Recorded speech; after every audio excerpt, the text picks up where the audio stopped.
네, 이 시간 우리에게 주신 하나님의 말씀은 사무엘상 30장 1절에서 20절 말씀입니다.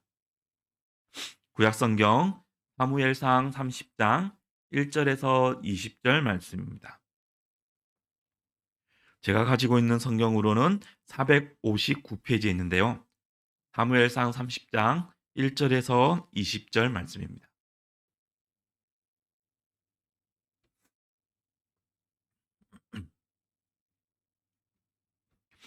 다 찾으신 줄 알고 제가 하나님의 말씀을 봉독하도록 하겠습니다. 사무엘상 30장 1절에서 20절 말씀입니다. 다윗과 그의 사람들이 사흘 만에 시글락에 이른 때에 아말렉 사람들이 이미 네겝과 시글락을 침노하였는데 그들이 시글락을 쳐서 불사르고 거기에 있는 젊거나 늙은 여인들은 한 사람도 죽이지 아니하고 다 사로잡아 끌고 자기 길을 갔더라. 다윗과 그의 사람들이 성읍에 이르러 본즉 성읍이 불탔고 자기들의 아내와 자녀들이 사로잡혔는지라. 다윗과 그와 함께한 백성이 울 기력이 없도록 소리를 높여 울었더라. 다윗의 두 아내 이스라엘 여인 아히노암과 갈멜 사람 나발의 아내였던 아비가일도 사로잡혔더라. 백성들이 자녀들 때문에 마음이 슬퍼서 다윗을 돌로 치자니 다윗이 크게 다급하였으나 그의 하나님 여호와를 힘입고 용기를 얻었더라. 다윗이 아히멜렉의 아들 제사장 아비아달에게 이르되 원하건대 에봇을 내게로 가져오라. 아비아달이 에봇을 다윗에게로 가져가매 다윗이 여호와께 묻자와 이르되 내가 이 군대를 추격하면 따라잡겠나이까 하니 여호와께서 그에게 대답하시되 그를 쫓아가라. 내가 반드시 따라잡고 도로 찾으리라. 이에 다윗과 또 그와 함께한 600명이 가서 부솔 시내에 이르러 뒤떨어진 자를 거기 머물게 했으되 곧 피곤하여 부솔 시내를 건너지 못하는 200명을 머물게 했고 다윗은 400명을 거느리고 쫓아가니라. 무리가 들에서 애굽 사람 하나를 만나 그를 다윗에게로 데려다가 떡을 주어 먹게 하며 물을 마시게 하고 그에게 무화과 뭉치에서 뗀 덩이 하나와 건포도 2송이를 주었으니 그가 밤낮 사흘 동안 떡도 먹지 못하였고 물도 마시지 못하였음이니라. 그가 먹고 정신을 차리매 다윗이 그에게 이르되 너는 누구에게 속하였으며 어디에서 왔느냐 하니 그가 이르되 나는 애굽 소년이요 아밀렉 사람의 종이더니 사흘 전에 병이 들매 주인이 나를 버렸나이다. 우리가 그레 사람의 남방과 유다에 속한 지방과 갈렙 남방을 침노하고 시글락을 불살랐나이다. 다윗이 그에게 이르되 내가 나를 그 군대로 인도하겠느냐 하니 그가 이르되 당신이 나를 죽이지도 아니하고 내 주인의 수중에 넘기지도 아니하겠다고 하나님의 이름으로 내게 맹세하소서. 그리하면 내가 당신을 그 군대로 인도하리이다 하니라.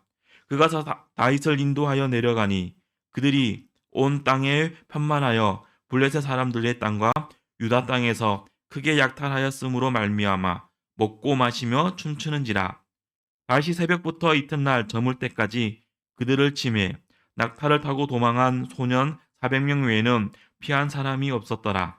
다윗이 아멜렉 사람들이 빼앗아 갔던 모든 것을 도로 찾고 그의 두 아내를 구원하였고 그들이 약탈하였던 것 곧 무리의 자녀들이나 빼앗겼던 것은 크고 작은 것을 막론하고 아무것도 잃은 것이 없이 모두 다윗이 도로 찾아왔고 다윗이 또 양떼와 소떼를 다 되찾았더니 무리가 그 가축들을 앞에 몰고 가며 이르되 이는 다윗의 전리품이라 하였더라.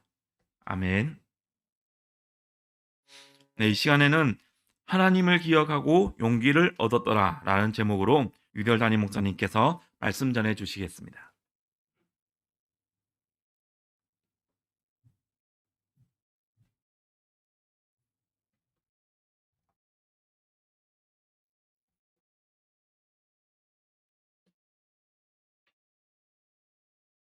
저 뒤에 모자 쓴 자매님이 누구지?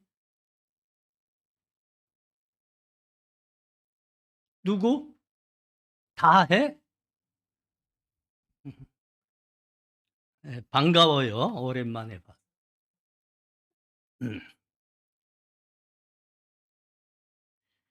네, 다윗에게 위기가 닥쳐왔습니다. 블레셋에서 망명 생활을 하고 있는데 이스라엘과 블레셋 사이에 큰 전쟁이 일어난 겁니다. 그러니까 블레셋 왕이 다윗과 그의 사람들에게도 참전하라, 동원령이 내린 겁니다. 그러면 어떻게 되죠? 다윗은 자기 동족 이스라엘 사람들을 살육하는 전쟁에 나가게 되는 겁니다. 아주 난감하죠. 아주. 그때 하나님께서 역사하셨습니다. 하나님의 섭리로 그 전쟁에서 제외되게 됩니다. 그래 이제 자기가 살고 있는 마을로 돌아왔습니다. 근데 거기에 큰 위기가 기다리고 있는 겁니다. 그 틈 사이에 아말렉이 이 다윗과 그의 사람들이 살고 있는 그 성읍을 기습해 가지고 모든 사람들을 사로잡아 갔습니다. 마을을 불태우고 모든 우양을 비롯해서 모든 것을 다 약탈해 갔습니다. 그 사실 앞에서 다윗과 그 사람들이 주저앉았죠. 통곡을 했습니다. 통곡을. 사랑하는 이들이 다 잡혀가고 온 마을이 초토화됐으니까요. 통곡을 하고 있는데 글쎄 그 중노와 분노가 그 슬픔이 분노와 중노로 바뀌어버리는 겁니다. 다윗을 향해서 그 분노가 일어나기 시작했습니다. 아니 다윗이 아기스 왕과 짝하지 않으면 이런 일이 일어나지 않은 거 아니냐. 아니 나가더라도 조금 사람을 남겨놔서 마을은 지켰어야지. 아니 저 아말렉 저 사람들을 애초에 건드리지 않았으면 이런 일은 없는 게 아니냐.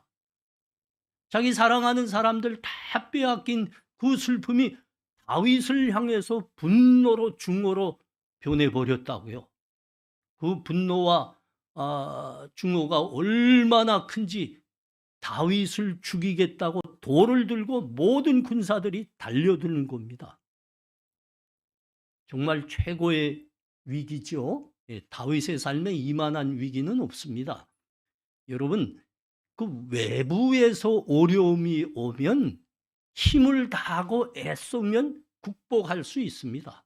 그런데 내부에서 문제가 생기고 폭발한다고 보세요. 반란이 일어난다고 보세요. 까딱 잘못하면 설 자리가 없게 됩니다. 설 자리가. 이게 다윗이 당한 위기입니다.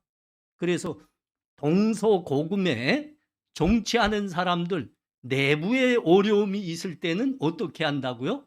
의도적으로 외부에서 어떤 위기를 만들어 와요. 네. 그래서 시선을 외부로 돌려서 그 내부의 문제를 해결하겠다면 외부는 문제가 아닙니다. 내부가 문제입니다. 우리나라에도 유명한 말이 있습니다. 여러분 다 기억하시는 대로 북풍이라는 말이 옳시다. 북풍이 뭔지 이해하시죠? 우리 정치하는 사람들 자주 사용하는 못된 사람들입니다. 다윗에게 이 위기가 왕 겁니다. 그때 다윗이 자신을 향하여 죽이겠다고 돌을 들고 있는 그 사람들을 향해서 우뚝 담대하게 섰습니다. 그리고 외쳤습니다. 이때가 우리가 하나님으로부터 도움을 구할 때다.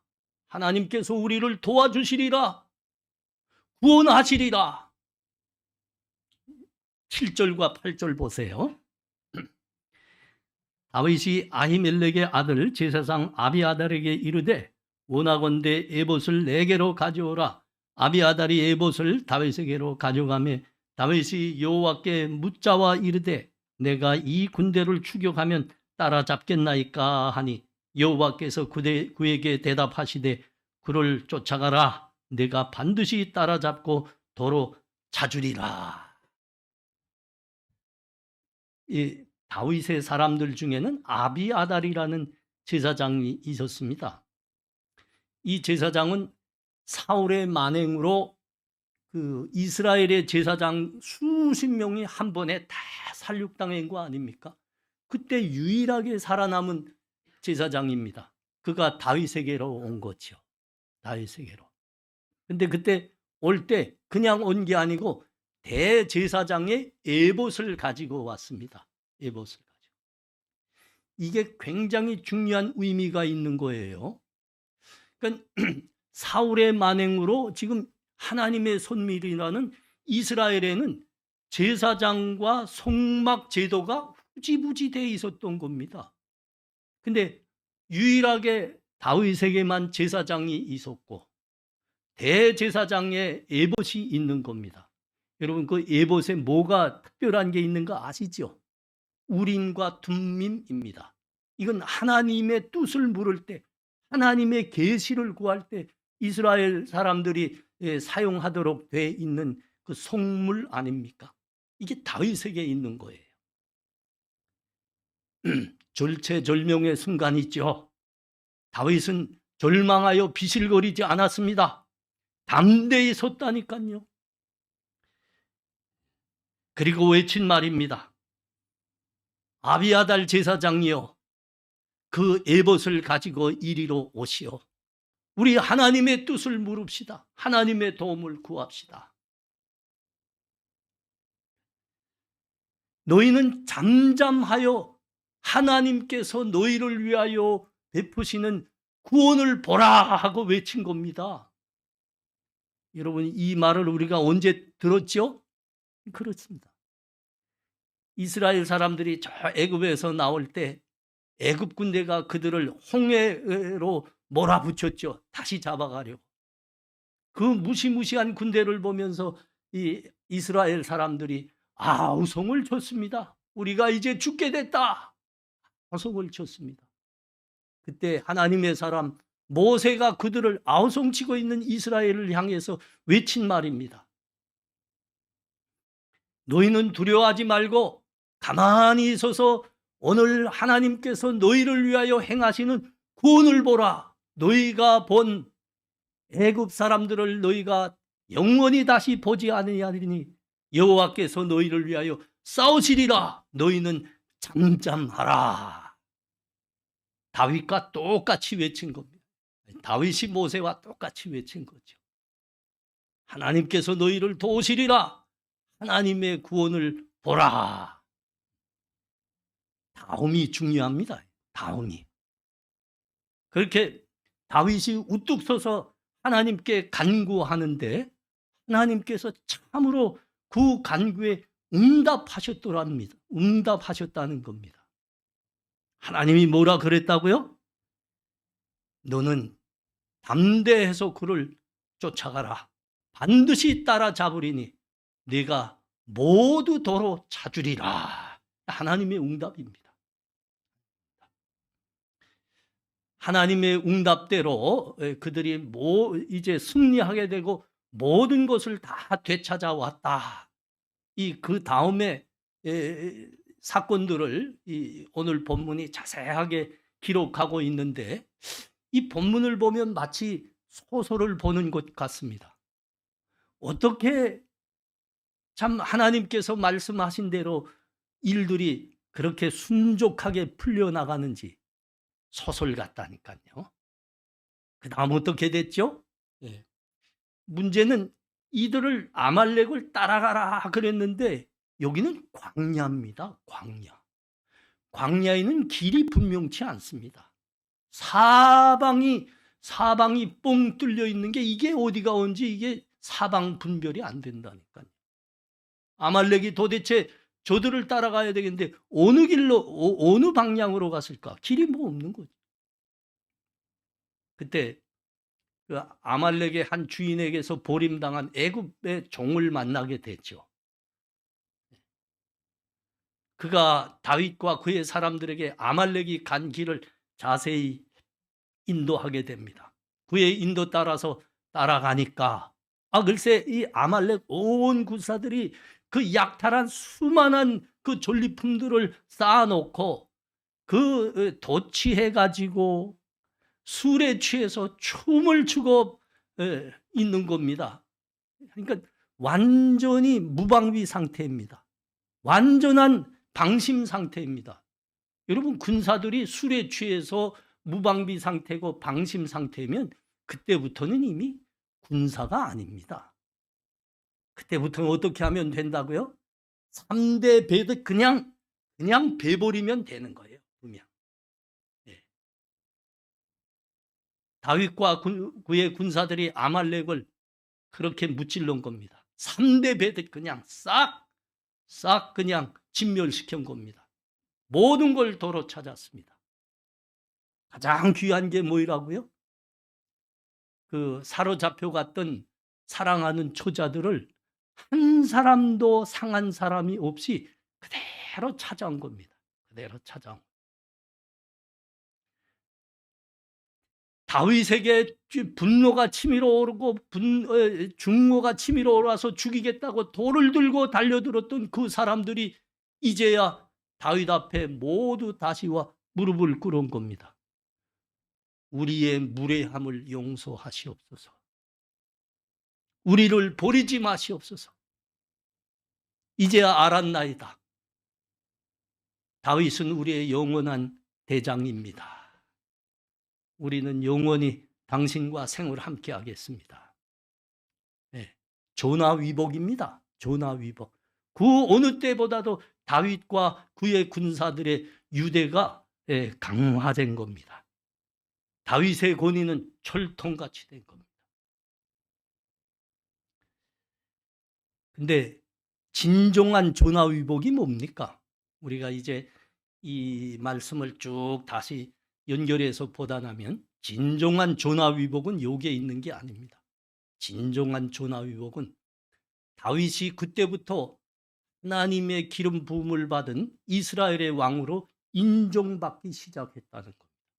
그리고 곧 유다의 왕으로 되는 겁니다. 유다의 왕으로. 다윗은 인생의 최고의 위기를 맞았습니다. 그런데 어떻게 거기에 몰입되지 않고 담대하게 다시 일어나서 그 위기를 전화 위기로 바꿔놓는 겁니까? 어떻게 내부에서 반란이 일어났습니다. 그 반란을 일으킨 군사들이 그를 죽이겠다고 돌을 들고 달려들고 있는데 그가 그들 앞에 담대히 서서 우리 눈물을 닦고 하나님께 구원을 구합시다. 하나님이 우리를 도우실 겁니다. 하나님이 우리를 구원하실 겁니다. 여러분, 잠잠히 서서 하나님의 구원을 보십시오. 어떻게 그렇게 외칠 수 있었는가 말이죠. 오늘 본문 6절이 말씀합니다. 6절 뭐라고 하지요? 백성들이 자녀들 때문에 마음 슬퍼서 다윗을 돌로 치자 하니 다윗이 크게 다급하였으나 그의 하나님 여호와를 힘입고 용기를 얻었더라. 그 절체절명의 순간, 그 다급한 순간 다윗은 하나님으로 하여 힘을 얻었다고 합니다. 그 힘으로 다시 일어났다는 겁니다. 여기 지금 본문에서 번역된 하나님으로 하여 힘을 입어 용기를 얻었다, 이 말씀은 하나님을 기억함으로 말미암아 그가 용기를 얻게 되고 다시 일어날 수 있게 되었다는 말입니다. 하나님을 기억함으로. 다윗이 그 절체절명의 그 순간 하나님의 무엇을 기억하였을까요? 그렇습니다, 여러분. 그 어린 소년의 몸으로 이스라엘의 진영에 갔는데 글쎄 이스라엘 모든 군사들이 그 골리앗이 무섭다고 머리도 들지 못하고 있습니다. 그때 하나님이 소년 다윗에게 믿음으로 용기를 주셨죠. 능력을 주셨죠. 그래서 그 소년의 몸으로 골리앗을 향해서 달려나갔는데 물맷돌 한 방으로 거꾸로 들였다고요. 한 방입니다. 한 방. 하나님이 그에게 믿음으로 담대함을 주셨고 능력을 주셨기 때문입니다. 여러분, 이 순간, 이 위기의 순간 다윗이 기억한 겁니다. 그리고 왜 그것뿐이겠습니다. 많지요. 사울이 그 다윗의 목숨을 거두겠다고 3,000명의 종의 군사들을 가지고 추격을 해오고 있었습니다. 잡힐랑 말랑하는 순간입니다. 너무 급해서 그가 블레셋으로 넘어갔지요. 블레셋에 딱 넘어갔는데 뭐라고 했다고요? 그 사람들이 이거는 저 이스라엘 사람들이 사울은 천천히요 다윗은 만만이라 했던 그 사람이 아니냐, 우리 골리앗을 죽인 저 적군 장수가 아니냐. 아플싸. 이게 뭡니까? 호랑이 아가리의 입으로 걸어 들어간 겁니다. 스스로. 그래서 미친 채 할 수밖에 없었죠. 미친 채 해야 됐습니다. 근데 그 미친 채 하는 쇼가 그대로 먹혀 들어갔어요. 아기스와 그의 신하들이 그를 쫓았습니다. 그래서 구사일생으로 살아나고 있었습니다. 근데 살아서 돌아보니까 어떻게 된 일이라고요? 하나님께서 천사들을 보내사 자기를 둘러 진쳤다는 겁니다. 아기수와 그의 신하들의 눈을 멀게 했다는 겁니다. 그래서 살아난 겁니다. 하나님이 구원하신 겁니다. 하나님이. 이 성경의 기록을 자세히 연구해 보면 사울이 다윗의 목숨을 노리고 계속 따라다녔기 때문에 그가 광야에서 헤매는 그 삶이 사실은 거의 20년이라는 걸 알게 됩니다. 20년 동안 다윗은 광야에서 헤맸습니다. 근데 한 번도 그가 사울의 손에 붙들리지 않았습니다. 믿음으로 살고 있는 다윗에게 하나님께서 함께 하신 겁니다. 도우신 겁니다. 하나님께서 친히 다윗을 위해서 싸우신 것입니다. 자기의 군사들이 반란을 일으키고 돌로 죽이겠다고 달려드는 그 순간 다윗이 기억한 겁니다. 다윗은 하나님의 구원, 하나님의 은혜를 기억한 겁니다.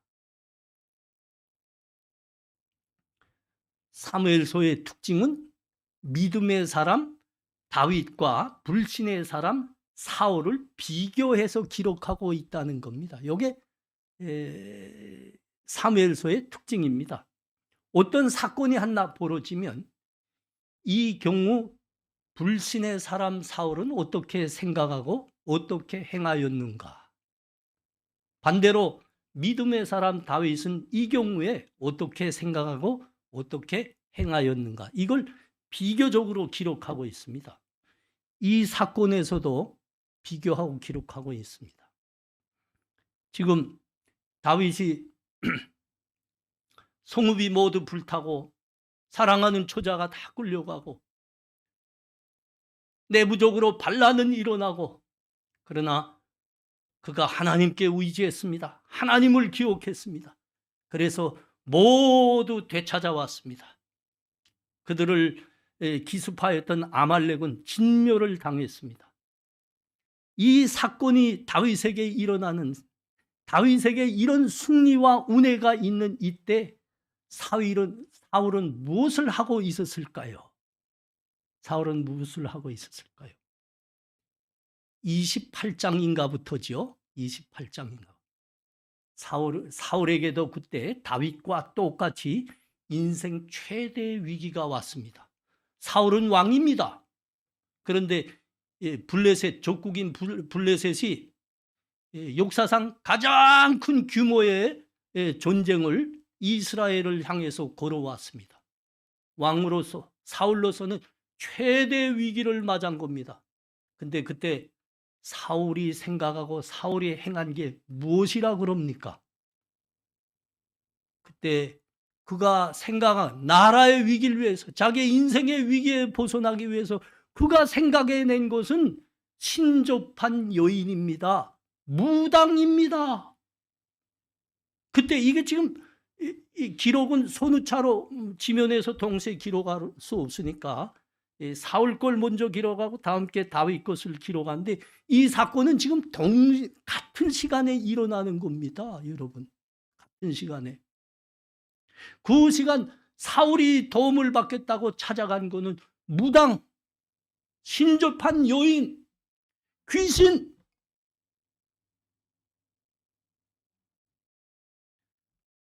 그 위기의 순간 사울이 도움을 받기 위해서 거기서 벗어나기 위해서 생각해낸 건 사람이란 소리죠.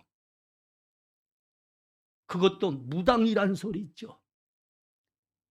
여러분, 결과는 우리가 잘 아는 대로입니다. 비참합니다. 비참합니다. 그것으로 완전히 파멸당합니다. 스스로 자기의 목숨을 끊지 않으면 안 되는 자살로 사울의 인생은 끝납니다. 우리 사랑하는 성도님들, 우리 믿음과 신앙을 자꾸 체면 신앙으로 몰아가는 게 있죠. 우리 믿음을 자꾸 썬데이 크리스찬의 믿음으로밖에 그것으로 밖에는 끌고 가지 않는 게 있습니다. 여러분, 그게 뭐죠? 우리가 갖고 있는 믿음과 신앙에 대해서 식상해지는 겁니다. 여러분, 그 식상하다는 말 알지요? 식상하다. 맛이 떨어지는 겁니다. 식어지는 겁니다. 우리가 갖고 있는 이 구원의 믿음에 대해서, 은혜의 신앙에 대해서 우리가 식상해진다니까요. 왜 식상해지죠? 믿음으로 한참 살아봤는데, 우리 하나님, 은혜의 하나님, 구원의 하나님을 만날 때는, 그렇게 그 감격이 있었고, 참 그렇게 감사가 있었습니다. 근데 그 첫사랑이 지금 도무지 기억이 안 되는 겁니다. 기도해도 응답이 있길 하나. 우리 신앙으로 살고 있는 삶인데, 시원하게 사이다처럼 터지는 게 없어요. 서프라이즈가 없다 이거예요. 서프라이즈가. 여러분, 우리가 신앙으로 살다 보면 다른 사람들보다 최소한 일주일에 하루는 쉬지 않는 거 아닙니까? 우리 다 이 주일은 예배로 나와서 하나님께 예배 드리고, 또 신앙생활을 하다 보면 헌금도 드리고, 교회를 위해서 봉사도 하고. 아니, 그러면 최소한 그렇게 하지 않는 사람들보다 잘 돼야 되는 거잖아요. 잘 되는 게 없어요. 내 수입이 더 올라가길 하나, 내가 회사에서 출세하길 하나, 아니 내 아들들, 내 딸들, 그 믿지 않는 집안의 자식들보다 공부도 잘하길 하나, 더 좋은 대학에 가길 하나. 우리가 2년 거의 3년 동안 코로나 시대를 걸치고 있습니다. 그래서 모든 사람들이 두려움으로 떨고 서로 격리되어 있어야 됐습니다. 그렇지만 우리 하나님 믿는 교회만은 예배 모이는 데는 문제가 없어야 되는 거 아닙니까? 우리는 하나님의 구원과 은혜로 사는데 교회는 그런데 떨지 말아야 되는 거 아닙니까? 근데 교회도 가만 보니까 똑같이 예배를 모일 수가 없는 겁니다. 아이고, 우리 목사님을 보니까 목사님은 그 코로나 몇 년 동안 그렇게 많은 사람들을 만나면서도 안 걸리더라 이겁니다. 야, 우리 목사님은 정말 믿음이 좋은 특별한가 보다. 봤는데 우리 목사님도 요 며칠 전에 코로나 걸렸다는 소식이 자자하게 퍼져나가고. 그럼 우리가 특별한 게 뭡니까? 이거죠. 우리가 남보다 잘 되는 게 뭡니까? 우리가 이렇게 수고하고 믿음을 붙들고 헌신하는데 보상이 뭡니까? 이거죠. 보상이 영어로 뭐라 하죠? reward. 그게 뭔가 말이에요. 그래서 우리의 신앙이 식상해진다니까요. 식어져요. 그래서 체면 신앙으로 가버립니다. 선데이 크리스찬은 그래서 나오는 거예요. 네. 하나님이 계시는 거는 부인할 수 없겠고, 하나님 구원 받았다는 것은 분명하고, 그런데 현실 삶에서는 별로 도움은 없는 것 같고, 예. 그러니까 체면이나 유지하자. 그래서 자꾸 어디로 간다고요? 큰 교회로. 진짜 좋은 건 본향교회인데 큰 교회로 가는 거야. 큰 교회. 큰 교회 가서 선데이 크리스찬 노릇하는 겁니다. 주일날에 한번 예배 보는 걸로.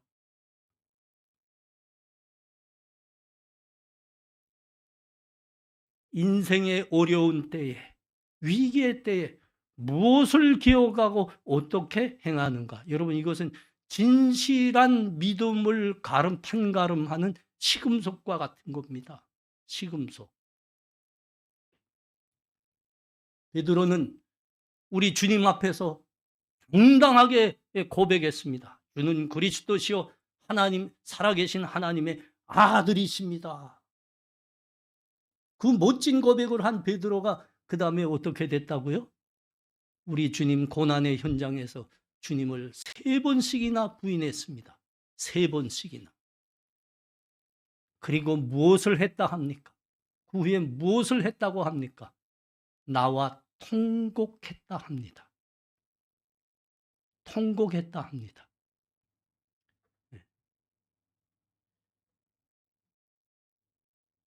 베드로에게는 분명 마음에 새겨지고 기억하는 것이 있습니다. 주는 그리스도이십니다. 살아계신 하나님이십니다. 분명히 믿습니다. 그러나 그 믿음을 그 고난의 현장에서 행할 수 있는 수준이 안 됐던 겁니다. 그래서 그 믿음과 그 믿음을 기억하는 것 때문에 나와서 통곡한 거죠. 자신이 안타까운 거죠. 분명히 우리 주가 그리스도가 맞는데 나는 왜 그 믿음을 우리 삶의 현장에서 그대로 행할 수가 없던가 통곡했습니다. 여러분, 이게 가룟 유다와 베드로가 다른 겁니다.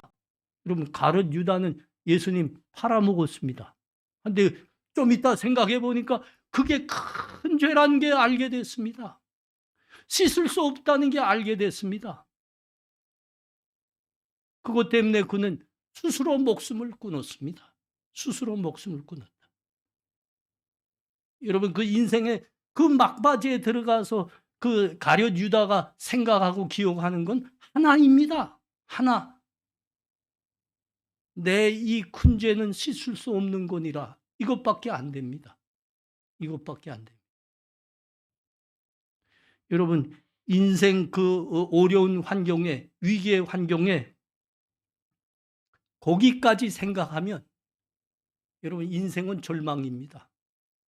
파멸입니다. 여러분, 거기에는 소망이 없습니다. 네. 자기가 큰 죄 진 거 압니다. 큰 위기인 거 압니다. 여러분, 그때 베드로가 기억한 것이 무엇입니까? 여전히 주는 그리스도시요 살아계신 하나님의 아들이십니다. 이걸 기억하고 있는 겁니다. 그래서 그는 그 큰 죄를 짓고도 우리 주님을 3번 부인했다고요. 그 죄를 짓고도 다시 일어나 우리 주님의 무덤으로 다시 갈 수 있었습니다. 우리 주님과 약속하신 그 갈릴리로 다시 갈 수 있었습니다. 주님이 갈릴리에서 베드로 만났죠.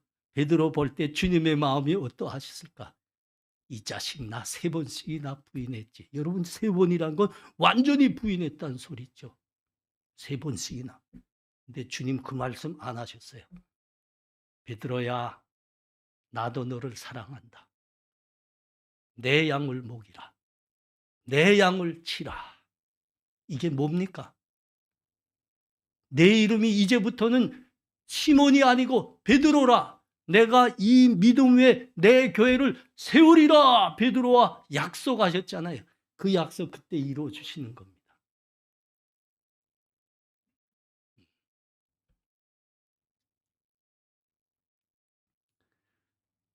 하나님께서 나를 위해서 베푸신 은혜가 무엇이었던가? 나를 위해서 베풀어 주신 구원이 어떤 것이었던가? 여러분, 이거 기억하는 것은 우리 인생의 위기와 침체기에서 다시 우리를 기적과 은혜 위에 세우는 여러분 은혜의 수단, 재기의 방법이라는 것을 여러분 명심하시길 바랍니다. 여러분, 이게 오늘 본문이 우리들에게 주시는 교훈입니다. 인생 위기의 때에 내가 무엇을 기억하는가? 누구를 다시 붙드는가? 이겁니다. 그때일수록 하나님을 기억하는 겁니다. 하나님이 내게 베푸신 은혜, 구원이 어떤 것이었던가? 다시 기억하는 겁니다. 모세가 이스라엘 백성들과 함께 애굽에서 나와서 40년 동안 광야에서 살았습니다. 그 40년 동안 이스라엘 백성들과 살면서 모세가 절절히 알게 된 겁니다. 그게 뭐죠? 사람이란 까먹기를 좋아하는 존재다. 사람이란 식어지기 쉬운 존재다. 이걸 알았습니다. 그래서 가나안 땅, 그 약속의 땅을 눈앞에 두고 모세가 이스라엘 백성들을 위해서 긴 설교를 합니다. 아주 긴 설교를 합니다. 여러분, 그게 신명기에 기록된 말씀입니다. 모세의 설교입니다. 모두가. 그 설교의 문장 문장마다의 그 모세가 가장 많이 강조한 것은 너희 이제부터 절대 하나님을 잊지 말라. 하나님이 베푸신 것들을 반드시 기억하라 하는 말씀이었어요. 하나님 잊지 말라. 하나님 기억하라 하는 말씀이었습니다. 너희가 애굽에서 노예로 살았는데 하나님으로 하여 구원받은 것을 너희가 잊지 말고 기억하라. 너희가 홍해에서 하나님께서 홍해를 가르시고 너희를 살려주신 것을 잊지 말고 기억하라. 너희가 이 젖과 꿀이 흐르는 가나안 땅에 들어와 너희가 건축하지 아니한 그 성읍에서 산다는 것을 너희가 잊지 말고 기억하라. 너희가 채우지 아니한 아름다운 물건들이 가득한 집에서 살게 하신 하나님의 은혜를 너희 잊지 말고 기억하라. 하나님께서 너희가 심지 아니한 감람원과 포도원에서 먹게 한 사실을 너희 기억하고 잊지 말라. 모두 그 말입니다. 하나님을 잊지 말고 기억하라. 목사로 살아보다 나면 이 모세가 왜 그렇게 가나안에 들어가게 눈앞에 두고 있는 이스라엘 백성들에게 하나님을 까먹지 말고 반드시 기억하라 그렇게 많이 반복하여 강조하였는지 깨닫게 됩니다. 우리 교회는 청년들이 많습니다. 이 청년들을 와서 한 4, 5년쯤 있으면 대학 졸업하잖아요. 그러면 거의 다 결혼하겠다고 저에게 결혼 주례 부탁이 옵니다. 가지요. 여러분 그 결혼 주례에 나가서 내가 커플한테 그 커플들한테 설교하는 대주제는 언제나 똑같습니다. 표현 방법만 다릅니다. 대주제는 믿음으로 살랍니다.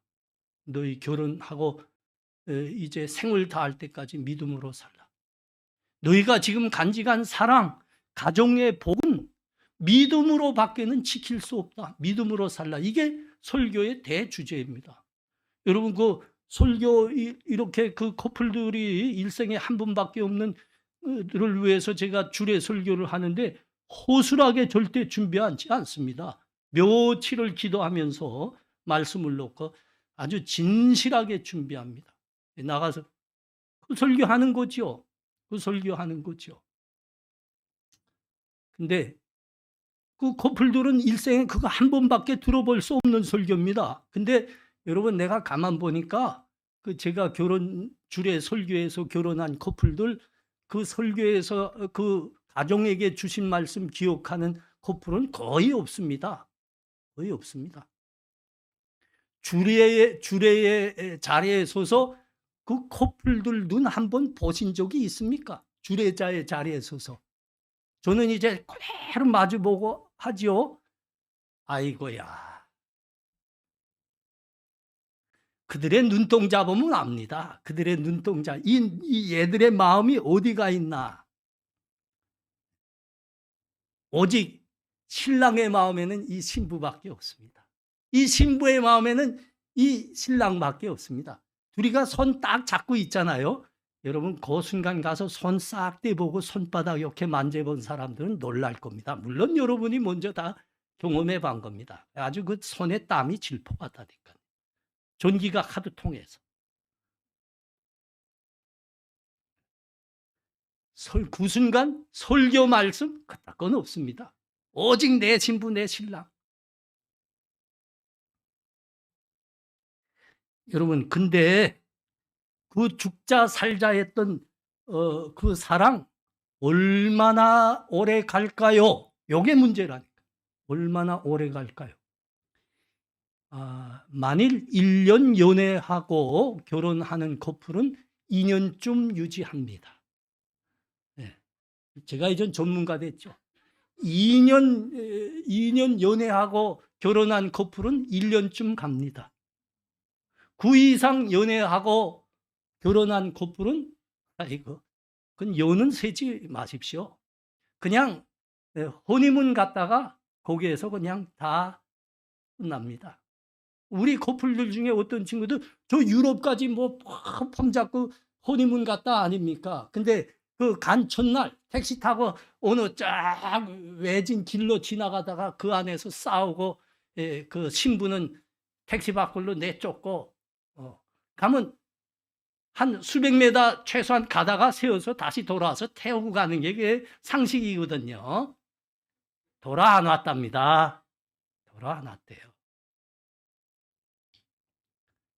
여러분 사람이란 그렇습니다. 까먹기 좋아하고 식어지기 쉬운 존재입니다.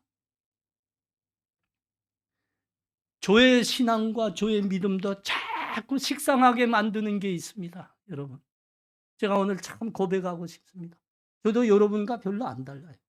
자꾸 식어지게 합니다. 하나님이 정말 거기에는 응답하지 않으셔요. 여러분 우리 교회는 미력하지 않습니까?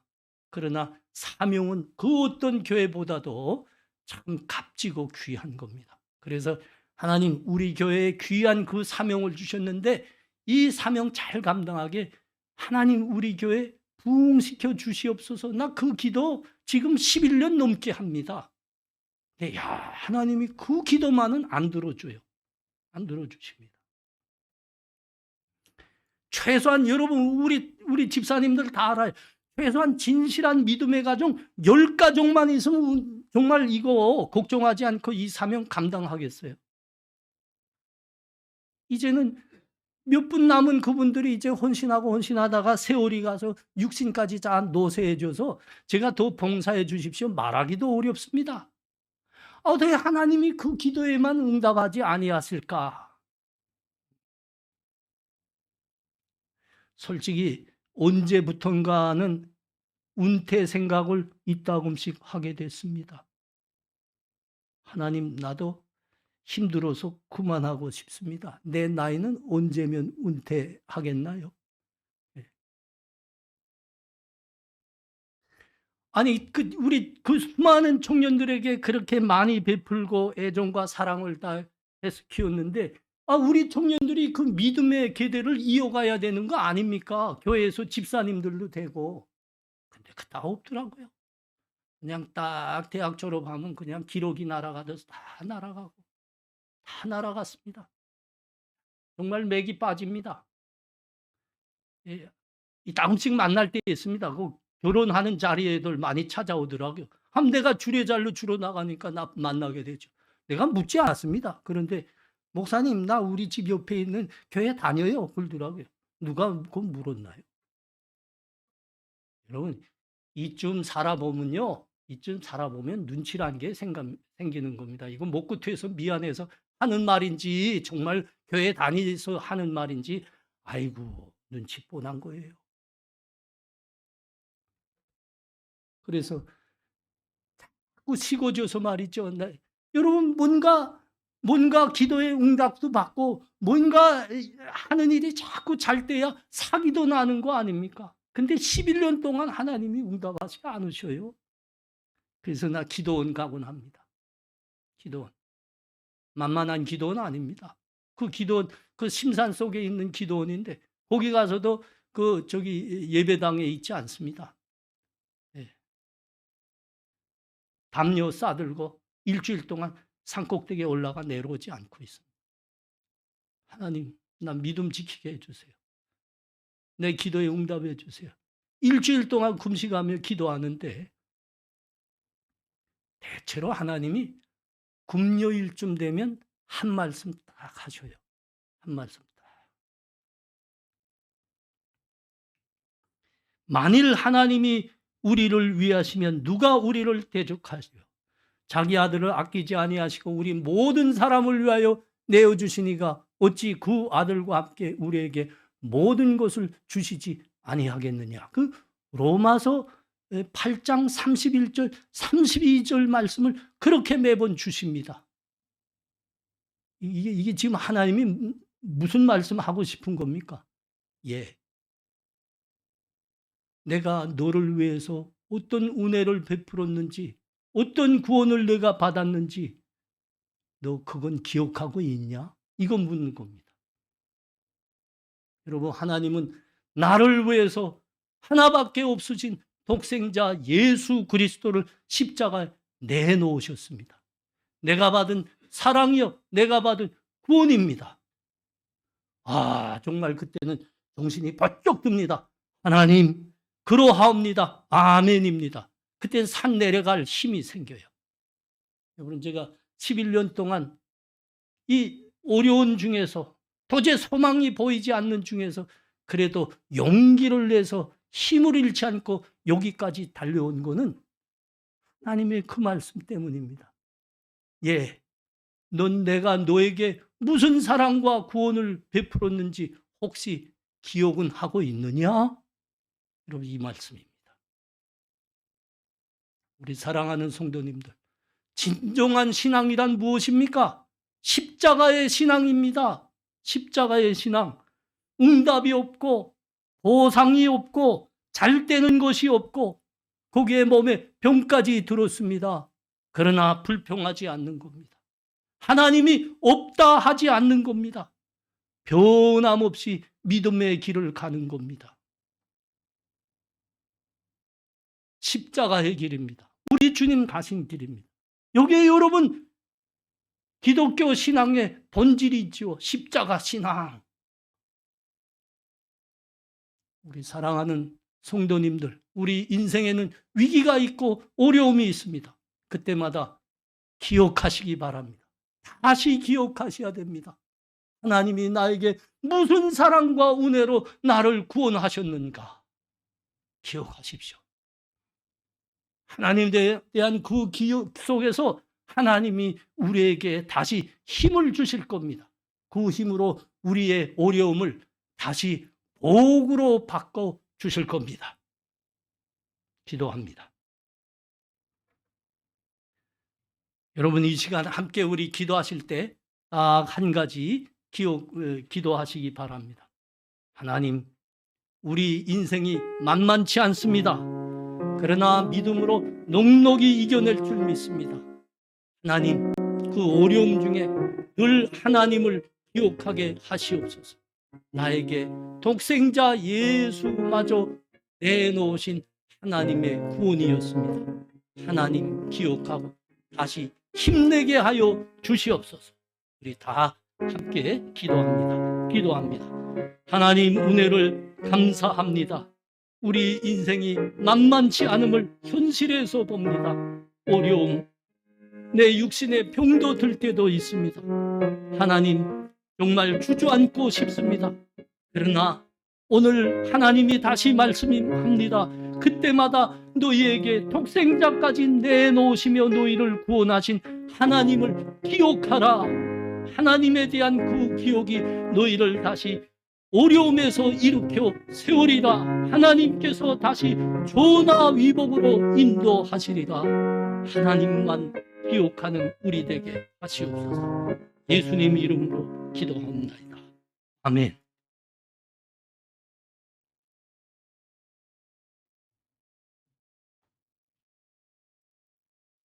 지금은 우리 주 예수 그리스도의 은혜와 하나님 아버지의 사랑하심과 성령의 교통하심이 우리의 환난의 때에 하나님의 은혜와 구원을 다시 기억하며 담대하게 일어나 하나님의 은혜의 길을 따라가리라 다짐하는 이 자리에 함께한 하나님 백성들과 젊은이들 머리 위에 지금부터 영원토록 함께 있을지어다. 아멘.